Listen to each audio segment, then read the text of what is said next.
आज के अखबार की खबर आई है कि दिल्ली में एक बांग्लादेशी घुसपैठिया ड्रग स्मगलिंग कर रहा था। 8 करोड़ की हीरोइन पकड़ी गई है उसके पास।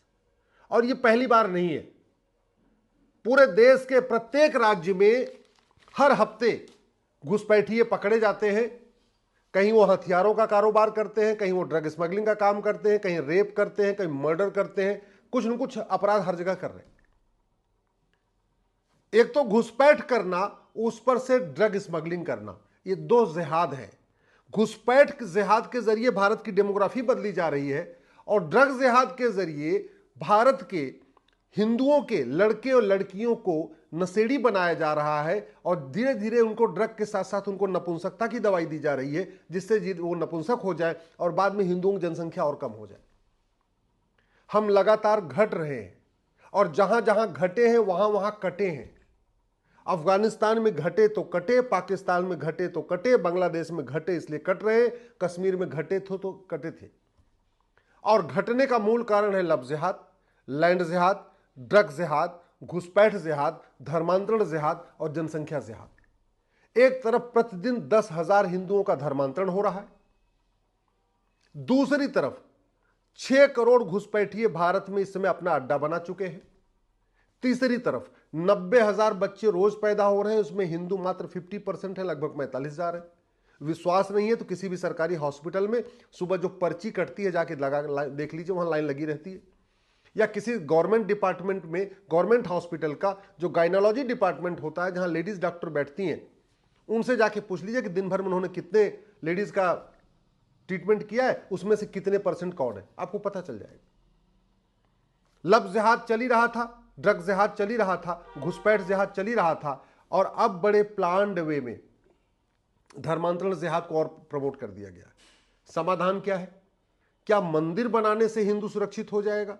अगर आपको लगता है हां, तो हिंगलाज का जो मंदिर है वो पाकिस्तान में था, हिंदू सुरक्षित नहीं हुए, खत्म हो गए।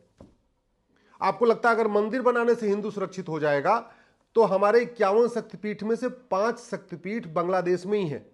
सुगंधा शक्तिपीठ, अपर्णा शक्तिपीठ, सुरेश्वरी शक्तिपीठ, भवानी शक्तिपीठ और महालक्ष्मी शक्तिपीठ, ये 5 शक्तिपीठ बांग्लादेश में है जहां हिंदू लगातार कट रहे। क्यों कट रहे? क्योंकि हम वहां घट गए और घटेंगे तो कटेंगे। ऐसे ही बांग्लादेश में ढाकेश्वरी मंदिर है, कांताजी मंदिर है, चंद्रनाथ मंदिर है, आदिनाथ मंदिर है, काल भैरव मंदिर है, ये बड़े फेमस मंदिर है वहां के। क्या वहां हिंदू के बच रहे? नहीं बच रहे। अगर आपको लगता है मूर्तियां बनाने से हिंदू बचेगा, तो दुनिया की सबसे बड़ी बुद्ध की मूर्ति अफगानिस्तान में थी, तालिबानियों ने तोड़ के उसके टुकड़े टुकड़े कर दिए। मूर्ति बची क्या? बिल्कुल नहीं। आपको लगता है गौशाला बनाने से हिंदू बचेगा? अरे तो ये गौशाला अफगानिस्तान में भी थी, पाकिस्तान में भी थी, बांग्लादेश में भी थी। अभी तो आपने कुछ दिन पहले देखा है कि किस तरीके से बांग्लादेश में आके जिहादी आ रहे थे और पूरे पूरे गौशाला में से गाय उठा उठा के ले जा रहे थे, गाय को काट काट के खा गए। आपको लगता है अगर भंडारा करने से हिंदू बचेगा? तो अफगानिस्तान, पाकिस्तान, बांग्लादेश में भी हिंदू खूब भंडारा कर रहे थे। आपको लग रहा है कि नहीं धर्मशाला बनवाने से हिंदू बचेगा? तो अफगानिस्तान, पाकिस्तान, बांग्लादेश में खूब धर्मशालाएं भी बनी थी। हमारे जितने जैन समाज के लोग हैं, हर जगह मैं देख रहा हूं करोड़ों रुपए खर्च करके मंदिर बनवा रहे हैं। मैं उनको बता दूं, दुनिया का सबसे बढ़िया भव्य मंदिर भगवान पार्श्वनाथ का मंदिर मुल्तान में था। अब वहां नमाज पढ़ी जा रही है, उस मंदिर में मदरसा हो गया, वहां नौकार मंत्र नहीं होता, भगवान पार्श्वनाथ की पूजा नहीं होती है, भगवान पार्श्वनाथ की मूर्ति को उठा के फेंक दिया गया। तो आप जो काम कर रहे हैं, जरा एक बात सोचिए, तो आप कर क्या रहे हैं? आप कुछ भी कर लीजिए, गौशाला बना लीजिए, मंदिर बना लीजिए, धर्मशाला बना लीजिए, लंगर चला लीजिए, गुरुद्वारा बना लीजिए, बौद्ध मंदिर बना लीजिए, बौद्ध स्तूप बना लीजिए, जैन मंदिर बना लीजिए, शंकर जी का मंदिर बना लीजिए। ये जो कुछ आप कर रहे हैं, ये सब कुछ हमारे पूर्वज कर चुके हैं। आप कुछ नया नहीं कर रहे। आप जो कुछ कर चुके हैं वो हमारे पूर्वज करते थे, इसके बावजूद अफगानिस्तान, पाकिस्तान, बांग्लादेश से खत्म हो गए, कश्मीर से खत्म हो गए। इसका मतलब हमें कुछ और करने की जरूरत है, और यह है कि हमें घर वापसी कराने की जरूरत है। हमें यहां पे जनसंख्या नियंत्रण कानून की जरूरत है, हमें ड्रग जिहाद के खिलाफ कठोर कानून की जरूरत है, फांसी देने के लिए कानून बनाने की जरूरत है। हमें लव जिहादियों को, ड्रग जिहादियों को, घुसपैठ जिहादियों को, धर्मांतरण कराने वाले जिहादियों को और उनके मददगारों को फांसी देने के लिए कानून की जरूरत है। जो देशद्रोहियों की मदद करते हैं, गद्दारों की मदद करते हैं, उनकी 100% संपत्ति जब्त करने, नागरिकता खत्म करने, आजीवन कारावास, फांसी देने के लिए कानून बनाने की जरूरत है। अल्टीमेटली जो घुसपैठिया आया है, जो आके यहां दिल्ली में ड्रग स्मगलिंग कर रहा है, ये जो घुसपैठिया ड्रग स्मगलिंग कर रहा है, ये कैसे आया? बॉर्डर पे 2000 रुपए दे के आया, अंदर आया, 2000 में आधार बनवाया, 2000 में राशन कार्ड बनवाया, 2000 में ड्राइविंग लाइसेंस बनवाया, 2000 में वोटर आईडी बनवाया, बर्थ सर्टिफिकेट बनवाया, सारे डॉक्यूमेंट बनवा लिए। अभी घुसपैठिया तो पकड़ा गया, लेकिन घुसपैठिया का कोई मददगार नहीं पकड़ा गया। जिन्होंने घुसपैठियों का डॉक्यूमेंट बनाया, घुसपैठियों को मदद किया, यहां बांग्लादेश से अंदर कराने में मदद किया और अंदर लाने में, उनको बसाने में मदद की, जब तक उनके खिलाफ कार्रवाई नहीं होगी घुसपैठ तो रुकेगी नहीं। और मैं कह रहा हूं कि जितने भी जिहाद चल रहे हैं, चाहे वो लव जिहाद हो, चाहे ड्रग जिहाद हो, चाहे घुसपैठ जिहाद हो, चाहे धर्मांतरण जिहाद हो, चाहे जनसंख्या जिहाद, साल भर के अंदर रुक जाएगा। 80% घुसपैठी अपने आप भाग जाएंगे, एनआरसी करने की जरूरत ही नहीं पड़ेगी। केवल सरकार घुसपैठियों और उनके मददगारों पे 5 धाराएं लगा दे, एनएसए लगा दे, यूएपीए लगा दे, वेजिंग वॉर लगा दे, देशद्रोह लगा दे, गैंगस्टर एक्ट लगा दे। केवल सरकार इतना करना शुरू कर दे, घुसपैठियों और उनके मददगारों की 100% संपत्ति जब्त करने, उनकी नागरिकता खत्म करने, उनको आजीवन कारावास, फांसी देने के लिए कानून बना दे। मैं कह रहा हूं 80% घुसपैठी अपने आप भाग जाएंगे। भय बिन होय न प्रीत, भगवान श्री राम ने कहा था, सठे साठ्यम समाचरित भगवान कृष्ण ने कहा था। ये जो धर्मांतरण चल रहा है ना, जैसे पंजाब में भी चल रहा है, दिल्ली में भी चल रहा है, यूपी, बिहार, बंगाल, हर जगह धर्मांतरण चल रहा है। क्यों चल रहा है? क्योंकि धर्मांतरण बहुत बड़ा अच्छा फायदेमंद धंधा है, बाहर से पैसा आ रहा है। तो जब तक विदेशी फंडिंग नहीं रुकेगी, हवाला के जरिए फंडिंग नहीं रुकेगी, धर्मांतरण होता रहेगा।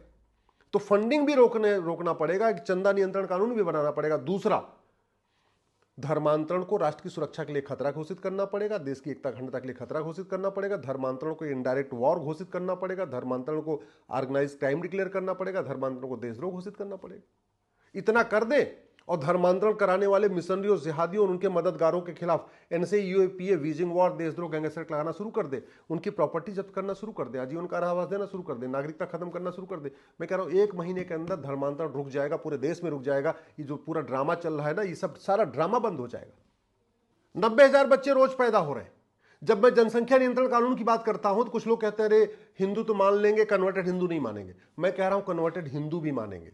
करना क्या है, आप संविधान का आर्टिकल 11 पढ़िए। संविधान का आर्टिकल 11 कहता है कि नागरिकता कानून बनाइए, जिसमें नागरिकता देने की कंडीशन सेट करिए, नागरिकता वापस लेने की कंडीशन सेट करिए। और इसके बाद नेहरू जी ने 1955 में कानून बनाया भी, लेकिन इतना घटिया कानून है कि आज तक सबको नागरिकता मिली, किसी की नागरिकता गई नहीं। मैं कह रहा हूं इसी कानून में एक धारा जोड़ दीजिए, जो हम दो हमारे दो सबके दो नहीं मानेगा, उसकी नागरिकता खत्म हो जाएगी। कोर्ट भी कुछ नहीं करेगी, सुप्रीम कोर्ट भी कुछ नहीं करेगी। और जब ये खौफ पैदा होगा कि अगर हम दो हमारे दो नहीं मानने पे नागरिकता खत्म हो जाएगी, मैं गारंटी के साथ कहता हूं सब हम दो हमारे दो मानेंगे। कानून कमजोर रहेगा तो लोग नहीं मानेंगे, कानून कठोर होगा सब मानेंगे, 100% मानेंगे। आप केवल कंडीशन तय करिए कि जो आदमी भारत को नहीं मानेगा, भारत की संस्कृति को नहीं मानेगा, हमारे परंपराओं को नहीं मानेगा, हमारे विचार को नहीं मानेगा, वसुधैव कुटुंबकम को नहीं मानेगा, हम दो हमारे दो सबके दो नहीं मानेगा, उसकी नागरिकता खत्म होगी। मैं कल से कह रहा हूं सब वंदे मातरम का सम्मान भी करेंगे, भारत माता की जय भी बोलेंगे, और एक पति एक पत्नी का नियम भी पालन करेंगे, और सब दो दो बच्चे करेंगे। ये मैं गारंटी लेता हूं। बस कानून बनाइए ना, और संविधान तो कहता है आर्टिकल 11 कानून बनाइए, हमने बनाया नहीं। कोई भी समस्या लाइलाज नहीं है, भारत की कोई भी समस्या वर्ल्ड वाइड नहीं है। और एक बात अच्छी तरीके याद रखिएगा, विकास करने से भारत नहीं बचेगा, विकास करने से सनातन धर्म नहीं बचेगा।